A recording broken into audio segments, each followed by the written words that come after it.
छूकर मेरे मन को किया तूने क्या इशारा, बदला ये मौसम लगे प्यारा जग सारा।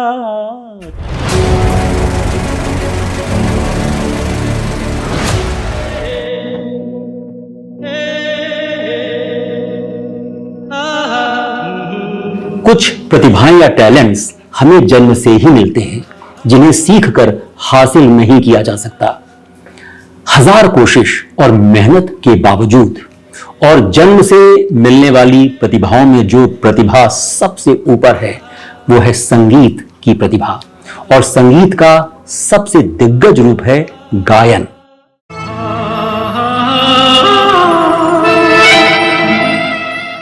अगर हम गायन की क्षमता लेकर पैदा नहीं हुए हैं, यानी हमारा गला सुर में नहीं है, तो उसे सुर में लाना असंभव है। और फिर हम सुर में हैं भी तो देखना होगा कि कितना सुरीलापन है हम में, हमारे सुर कितने सटीक लगते हैं। आने वाला है। इसके बाद सवाल उठता है कि गायन से जुड़ी जो दूसरी बड़ी खूबियां और विशेषताएं होती हैं वो हमें कितनी मिली हैं। तेरे मेरे मिलन की ये रहना। कुछ लोग सुर में तो होते हैं मगर उनके गले में करने के लिए बहुत कुछ नहीं होता है। दूसरे ये कि गायन का एक बहुत बड़ा गुण या सिफत होती है आवाज, आवाज की गूंज, आवाज की झंकार और उसकी क्वालिटी। वो भी बाद में पैदा नहीं की जा सकती, वो भी जन्मजात होती है।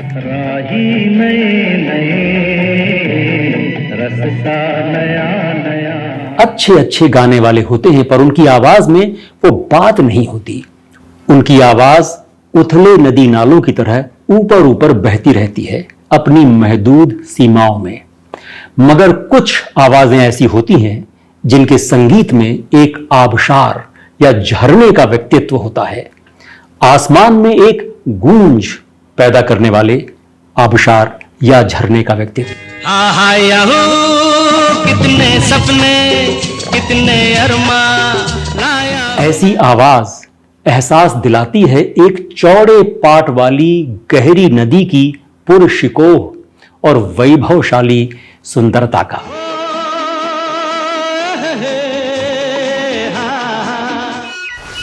ऐसे न मुझे तुम देखो, सीने से लगा लूंगा, तुमको मैं चुरा लूंगा। आज हम बात करेंगे एक ऐसी ही अद्वितीय, अप्रतिम और बेनजीर आवाज और गायन क्षमता से लबरेज एक महान और लाजवाब व्यक्तित्व की। मेरे नाना नानियों, मेरे दादा दादियों, मेरे काका काकियों, मेरे मामा मामियों, मेरे बच्चे बच्चियों, मेरे यारो यारियों, आप सबको किशोर कुमार का सप्रेम नमस्कार। जीवन के दिन छोटे सही, हम भी बड़े दिल वाले।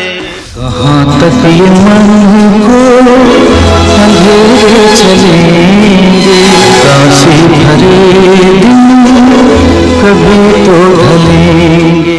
खिलते हैं गुल यहाँ, खिल के बिखरने को। यादें नई पुरानी में आपका स्वागत है। हम हाजिर हैं किस्से पुराने यादें पुरानी लेकर। मैं देवेश वर्मा। मगर आगे बढ़ने से पहले आपसे विनती है कि हमारे चैनल को सब्सक्राइब जरूर करें, वीडियो को लाइक करें और शेयर भी करें। यादों की बारात निकली है आज दिल के द्वारे। आमतौर पर गायकों की गाने वाली आवाज और बोलने वाली आवाज में अंतर होता है, मगर किशोर कुमार के साथ ऐसा नहीं था। उनकी गाने वाली आवाज और बोलने वाली आवाज एक थी, जो सबूत है इस बात का कि उनकी गायन प्रतिभा उनकी स्वाभाविक आवाज का अटूट अंग थी। उनकी आवाज थी चौड़े पाट वाली नदी और उसकी गहराई नापने वाली आवाज, एकदम साफ सुथरी और स्पष्ट। एक ठहराव था उसमें। किशोर कुमार की आवाज जिंदगी का सफर है ये कैसा सफर, मुसाफिर हूँ यारो, ना घर है ना ठिकाना। किशोर कुमार ने बहुत पहले 1945-48 के आसपास एक इंटरव्यू में बताया था कि उन्होंने क्लासिकल संगीत की बाकायदा शिक्षा हासिल नहीं की। हाँ, जो थोड़ा बहुत शास्त्रीय संगीत उनकी बड़ी बहन ने उन्हें सिखाया था, बस उतनी ही शिक्षा थी उनकी। मगर उन्होंने इस बात पर जोर दिया कि उनके कान बहुत ही सेंसिटिव, बहुत ही संवेदनशील हैं। वो शास्त्रीय संगीत के महान गायकों के रिकॉर्ड्स पाबंदी से सुनते थे। कोई शक नहीं कि उनके ये सेंसिटिव कान बहुत कुछ सुन लेते होंगे उनमें। इसी इंटरव्यू में किशोर कुमार ने यह भी बताया कि उनके बड़े भाई यानी दादा मुनि यानी अशोक कुमार ने शास्त्रीय संगीत ठीक से सीखा था। सरस्वती देवी उनकी गुरु थी, मगर जिस तरह से उनके भैया गाते थे वो किशोर कुमार को बिल्कुल पसंद नहीं था। मैं बन का पंछी बन के संग संग डोलूं रे। यहां मैं अपनी एक पुरानी याद आपसे शेयर करना चाहूंगा। जब मैं प्रयागराज में स्कूली पढ़ाई कर रहा था तो संगीत की थोड़ी बहुत तालीम दिलाने के लिए मेरे फादर ने प्रयाग संगीत समिति में मेरा दाखिला करा दिया।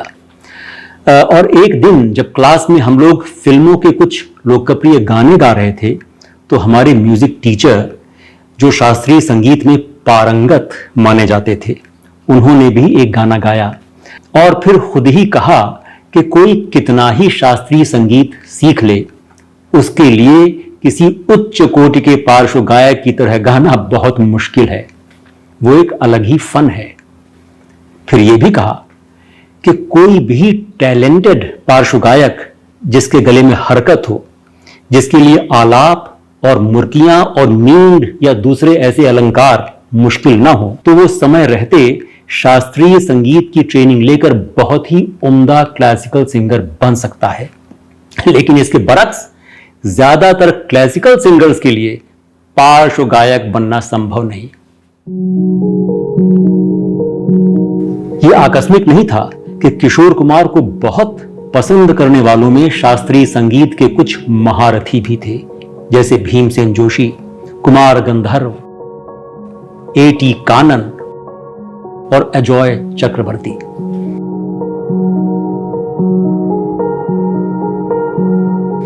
इस संदर्भ में एक घटना खासी मशहूर है। एक बार जब पत्रकार राजीव कुलकर्णी उस समय की जानी मानी पत्रिका धर्मयुग के लिए पंडित भीमसेन जोशी का इंटरव्यू करने गए तो देखा कि उनके कमरे में फिल्म अमर प्रेम का LP रिकॉर्ड बज रहा है। पंडित जी की आंखें बंद, वो सर हिलाते हुए ये गीत सुनने में मगन। चिंगारी कोई भड़के। फिर पंडित जी ने आंखें खोली और राजीव कुलकर्णी का स्वागत किया। राजीव कुलकर्णी आश्चर्य में पड़ गए। उन्होंने कहा कि किशोर कुमार तो शास्त्रीय संगीत बहुत जानते नहीं। पंडित जी ने जवाब दिया कि जिसको भगवान ने ही सब कुछ देकर भेजा है वो शास्त्रीय संगीत सीखे न सीखे, इससे क्या फर्क पड़ता है। फिर मजाक में यह भी कहा कि ये तो अच्छा ही हुआ वो शास्त्रीय संगीत के मैदान में नहीं आए, वरना हम लोगों के लिए कंपटीशन बहुत टफ हो जाता। पंडित जी ने फिर कुलकर्णी को अमर प्रेम का एक और गाना सुनवाया। कुछ तो लोग कहेंगे लोगों का काम है कहना। इस गाने से जुड़ी एक बड़ी ही दिलचस्प जानकारी है जिसका जिक्र यहां जरूरी है। बात यूं है कि जिस दौरान R.D. बर्मन इस गाने की धुन तैयार करने की कोशिश कर रहे थे, उस समय वो एक बड़ी ही उदास मनह स्थिति से गुजर रहे थे। उनकी पत्नी का हाल ही में देहांत हुआ था। उन्हें इस गाने की धुन का एक ब्रॉड आइडिया तो था, मगर उसकी डिटेलिंग में उन्हें दिक्कत पेश आ रही थी। पंचम की इस कोशिश के समय उनके किशोरदा वहां मौजूद थे और उन्हें एहसास हो गया कि कहीं कुछ गड़बड़ है। पंचम से उन्होंने पूछा कि मामला क्या है। तो पंचम ने कहा कि वो इस गाने पर कॉन्सेंट्रेट नहीं कर पा रहे हैं, कुछ समझ में नहीं आ रहा। किशोरदा ने उन्हें कुछ देर कमरे में जाकर आराम करने को कहा और खुद हारमोनियम लेकर इस गाने पर बैठ गए। कुछ तो लोग कहेंगे, लोगों का काम है कहना। जब पंचम बाहर आए तो किशोरदा ने उन्हें यह गाना गाकर सुनाया। पंचम तो खुशी से झूम उठे। छोड़ो बेकार की बातों में कहीं बीत। वो चाहते थे इस गाने के संगीतकार के तौर पर किशोरदा का नाम आए, लेकिन किशोर कुमार ने इनकार कर दिया, ये कहते हुए कि इसका बुनियादी आइडिया पंचम का था, जिसके आधार पर उन्होंने इसमें सुरों के रंग भरे हैं। पंचम यानी आर.डी. बर्मन ने ये बात किशोर कुमार के गुजर जाने के बाद संगीत के एक कार्यक्रम में बताई थी। कुछ रीत जगत की ऐसी है, हरे जावेद अख्तर, जो हमेशा से किशोर कुमार के बहुत बड़े फैन रहे हैं, वो कहते हैं कि किशोर कुमार की आवाज और गायन शैली में एक खास तरह की अर्बैनिटी या शहरीपन था, एक ऐसी पॉलिश जो कहीं और नजर नहीं आती। वो बताते हैं, मैं 11-12 बरस का था जब मैंने वो फिल्म देखी थी मुनीम जी, जिसमें वो गाना था, जीवन के सफर में राही मिलते हैं बिछड़। जीवन के सफर में राही। और तब से लेकर आज तक मेरा जो लव अफेयर किशोर कुमार की आवाज से है वो हल्का नहीं हुआ। और मुझे शुरू से उनकी ही आवाज सबसे ज्यादा अच्छी लगती थी, जबकि उस जमाने में वो बहुत कम गाते थे, मगर फिर भी वो मुझे सबसे अच्छे लगते थे।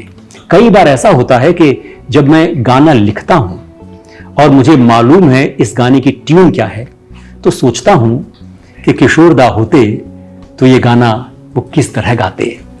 किशोर कुमार की आवाज में एक एक्स फैक्टर था, जिसका उल्लेख करते हुए किशोर के बड़े भाई अशोक कुमार ने कहा था कि किशोर की आवाज माइक्रोफोन पर पूरी तरह दुरुस्त और एक्यूरेट पॉइंट पर आती है। ये एक्यूरेट पॉइंट वही है जिसे हम क्रिकेट में टाइमिंग कहते हैं, जिसकी बदौलत गेंद या तो बाउंड्री की तरफ सरपट भागती है या फिर आसमान से बातें करती है। दिल पर मेरे कब तक मुझे ऐसे ही तड़पाओगे। महान संगीतकार सचिन देव बर्मन किशोर कुमार की आवाज के इस एक्स फैक्टर को समझ गए थे और कहते थे कि किशोर की सामर्थ्य गीतों की पारंपरिक गायन शैली से बहुत आगे जाती है, यानी वो पारंपरिक अंदाज के गाने तो आसानी से गा ही सकता है और फिर उससे आगे भी निकलकर बहुत कुछ गा सकता है। शाम मस्तानी मदहोश किए जा, चला जाता हूँ किसी की धुन में, धड़कते दिल के तराने लिए।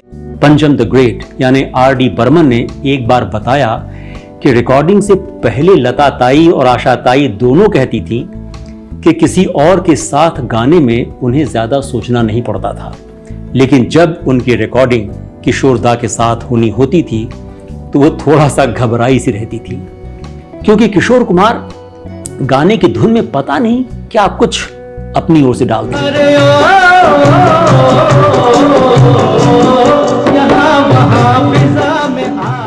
मन्ना डे अपनी आत्मकथा में लिखते हैं, जब मैं मुंबई की फिल्म इंडस्ट्री में दाखिल हुआ तो देखा कि मेल सिंगर्स में रफी आगे थे, लोग उन्हें बहुत पसंद करते थे, लेकिन जब किशोर का वहां ठीक से पदार्पण हो गया तो फिर रफी धीरे धीरे पीछे होने लगे, क्योंकि अब ज्यादातर फिल्मकार किशोर से गवाने के लिए शोर मचाते थे।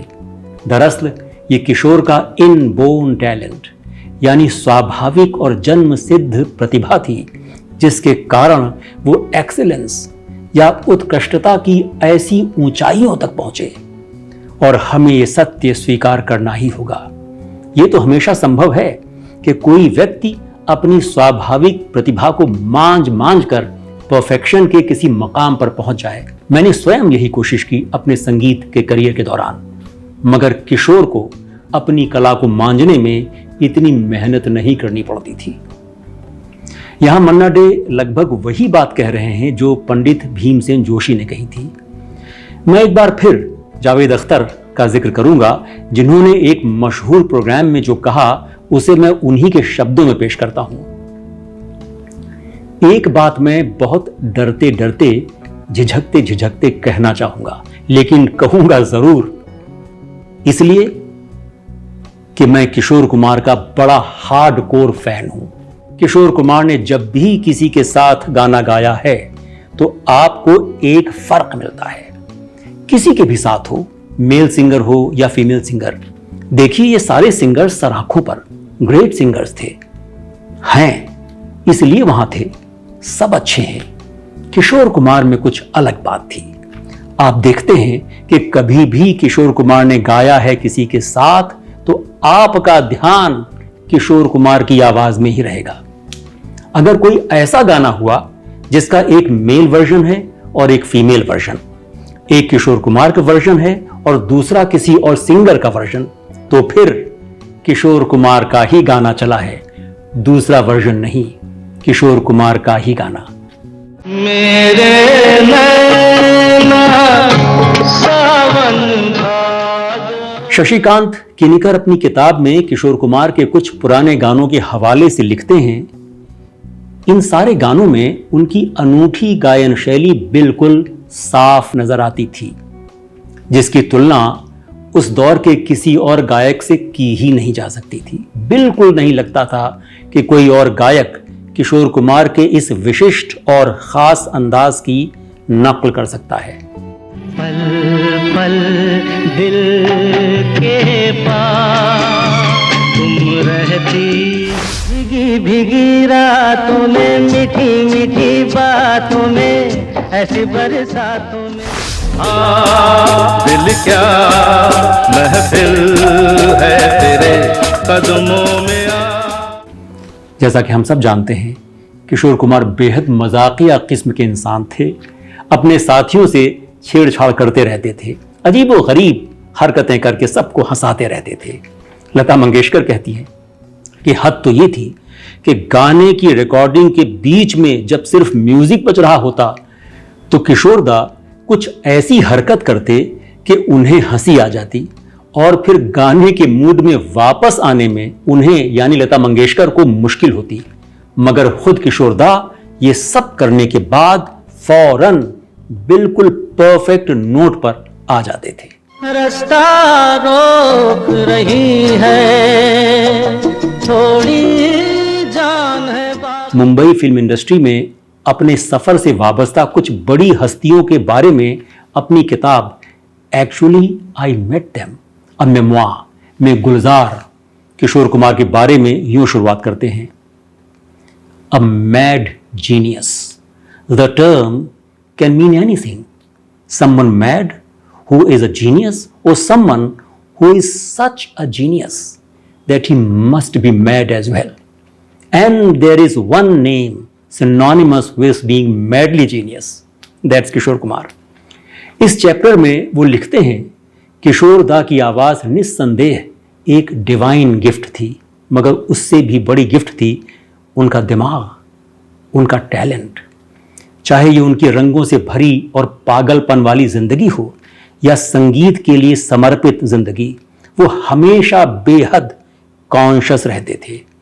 अपने पागलपन में भी वो 100% होशो हवास में होते थे। आपकी आंखों में कुछ महके हुए से राज है। लता जी हमेशा कहती थी कि किशोरदा के साथ गाना रिकॉर्ड करने का ख्याल हमेशा उन्हें एक आशंका से भर देता है।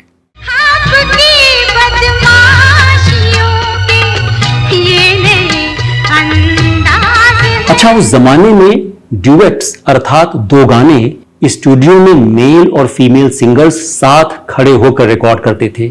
अब जैसे लता जी और किशोरदा कोई दो गाना रिकॉर्ड कर रहे होते तो लता जी का हिस्सा आने पर किशोरदा माइक्रोफोन से काफी दूर जाकर किसी म्यूजिशियन को छेड़ रहे होते या किसी के सर पर थप्पी दे रहे होते। लता जी ने स्वीकार किया कि रिकॉर्डिंग के दौरान वो इस बात को लेकर हमेशा नर्वस रहती कि किशोर दा अपनी लाइंस को गाने टाइम पर माइक्रोफोन पर पहुंच पाएंगे या नहीं, एंड टाइम पर क्यों पकड़ पाएंगे या नहीं, या फिर उन लोगों को रिटेक करना पड़ेगा। मगर किशोर दा हर बार इन आशंकाओं को निर्मूल साबित कर देते। हर बार स्टूडियो में लोगों की बढ़ी हुई धड़कनों के बीच माइक्रोफोन पर आकर क्यू को पकड़ लेते पूरे परफेक्शन के साथ। He never missed. जो लोग भी स्टूडियो में उनके साथ होते वो बाद में कहते कि ये बात उन्हें किस कदर हैरत ज़दा कर देती कि तरह तरह की हरकतें करने और इधर उधर चक्कर लगाने के बाद जब किशोर दा माइक्रोफोन पर आते और अपनी लाइनें गाते तो उनकी ट्यून बिल्कुल शानदार और लय में होती और गाने के भाव में जर्रा बराबर भी गलती ना होती। और तो और इतनी हरकतों और भागदौड़ के बावजूद उनकी आवाज में किसी तरह की थकन का नामो निशान तक न होता। उनका दिमाग उतना ही स्पष्ट और साफ होता जैसे कि उनकी आवाज। अब इसे क्या कहेंगे, यही ना कि कुदरत ने किशोर दा को टैलेंट से नवाजने में बड़ी तरफदारी से काम लिया। मौज कोई साहिल से टकराए, किसी को इस जगह पे नहीं आना है, किसी को इस जगह से नहीं जैसा कि हमने पहले कहा, किशोर कुमार शास्त्रीय गायकों को बहुत सुनते थे और उनके पसंदीदा शास्त्रीय संगीतज्ञों में से कुछ का उल्लेख करें तो वो हैं उस्ताद अब्दुल करीम खान, उस्ताद विलायत खान, उस्ताद रविशंकर, उस्ताद फैयाज खान, उस्ताद बड़े गुलाम अली खान आदि। 1950 के उत्तरार्ध में किशोर कुमार एक बार बड़े गुलाम अली खान से मिलने उनके घर गए जो अंधेरी में था। किशोर कुमार के साथ जाने माने बंगला गीतकार गौरी प्रसन्ना मजूमदार भी थे। किशोर कुमार बड़े गुलाम अली खान से उनका एक भजन हरिओम तत्सत और ठुमरी आए न बालम सीखना चाहते थे, मगर बड़े गुलाम अली खान के कहने पर उन्होंने खुद कबीर का भजन पेश किया, जिसे सुनकर बड़े गुलाम अली खान ने किशोर कुमार को गले से लगा लिया और भरपूर आशीर्वाद दिया। बड़े गुलाम अली खान ने कहीं कहा था कि जिस तरह किशोर कुमार ऊंचे सुरों में गाते हुए भी अपनी आवाज का भारीपन बरकरार रख पाते हैं, वो विलक्षण है।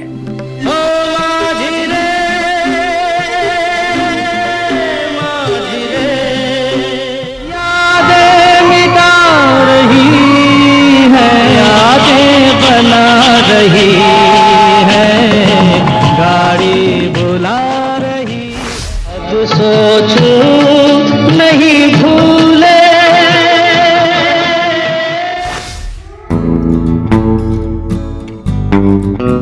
क्लासिकल सिंगिंग के एक और महारथी पंडित जसराज ने भी कभी अपने एक इंटरव्यू में कहा था कि किशोर कुमार इधर उधर घूमते चलते फिरते भी गाते हैं, तब भी उनका सुर टस से मस नहीं होता। उन्हें अगर पंखे से बांधकर घुमा दिया जाए तब भी उनका सुर हिलेगा नहीं।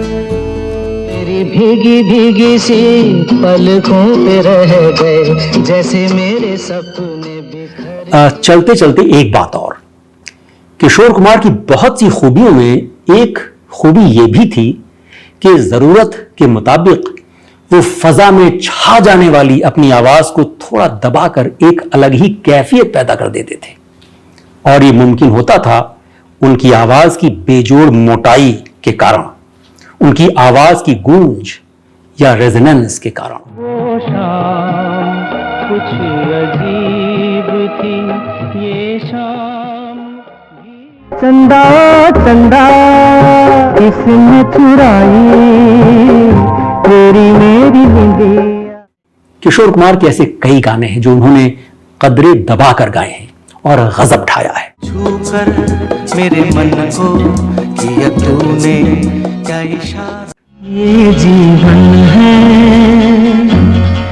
इस जीवन का यही है, हम तो चाहते थे कि आपको दुनिया के महानतम फिल्म निर्देशकों में से एक सत्यजीत रे का जो कोलैबोरेशन किशोर कुमार के साथ हुआ था उसकी कहानी भी सुनाते, लेकिन फिर ये वीडियो बहुत लंबा हो जाता। चलिए वो कहानी फिर सही। यहां बस इतना बताएंगे कि सत्यजीत रे किशोर कुमार का बहुत सम्मान करते थे और उनकी इनक्रेडिबल वॉइस, उसकी दिलकश प्रवाहमयता, उसकी मेलोडी के बेइंतहा कायल थे।